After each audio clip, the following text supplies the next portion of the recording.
नमस्कार, कृपया अपना शुभ नाम बताएं। सुरेंद्र नाथ शुक्ला जी। मैं पूर्व मंत्री डिप्लोमा फार्मेसिस्ट राजपत्रित एसोसिएशन जनपद शाखा बहराइच का मंत्री था। सर, आज आपने उत्तर प्रदेश की राजधानी लखनऊ में द्विवार्षिक प्रांतीय महाधिवेशन का आयोजन किया है।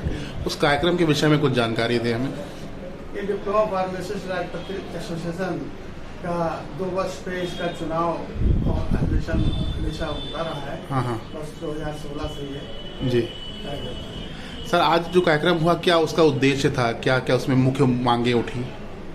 आज ये मुख्य मांगे ये थी कि हम लोग हमेशा स्वास्थ्य के प्रति और अपनी सेवा समर्पण इसकी भावना से हम लोग हमेशा कार्य करते रहे, चाहे वो महामारी का दौर रहा हो, चाहे कोविड का दौर रहा हो। लेकिन यथोचित सम्मान चीफ फार्मासिस्टों को या फार्मासिस्टों को नहीं मिला जैसा कि मिलना चाहिए।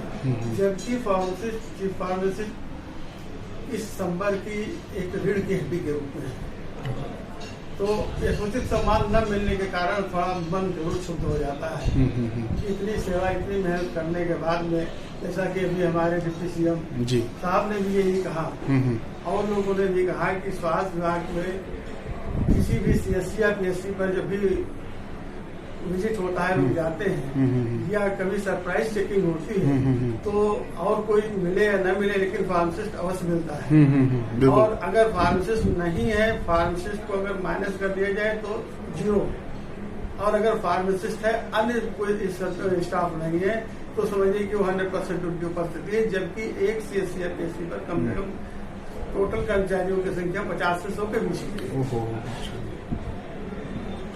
तो सर, आपका संगठन द्वारा फार्मासिस्ट के हितों को लेके क्या कदम उठाए जा रहे हैं, किस दिशा में कार्य हो रहा है? अब क्योंकि हम लोग रिक्वेस्ट ही कर सकते हैं सरकार से, अपनी जायज मांगों को ही कह सकते हैं। जैसे सभी संवर्गों को, चाहे वो ग्राम सेवक थे वो ग्राम विकास अधिकारी हो गए, स्टाफ नर्सेज सिस्टर थी वो नर्सिंग अधिकारी हो गई, अन्य ऑप्टोमेट्रिस्ट थे वो भी परीक्षण अधिकारी हो गए। लेकिन फार्मासिस्ट को कभी सम्मानजनक पद भी नहीं मिल पाया, जिसकी होना चाहिए।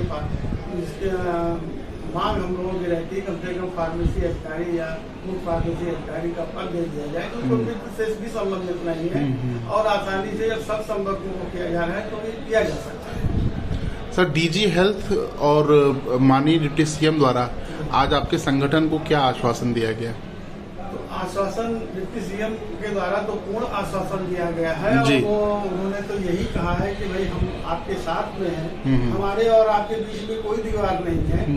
और एक छोटे बड़े भाई की तरीके से और बिल्कुल बड़े अपनत्व के साथ उन्होंने जो है हम लोगों की बातों को सुना और कहा कि मैं इस पर गंभीरपूर्वक जो है विचार करके जो है गंभीरतापूर्वक उसका निर्णय लिया जाएगा और आप लोगों के पक्ष में होगा।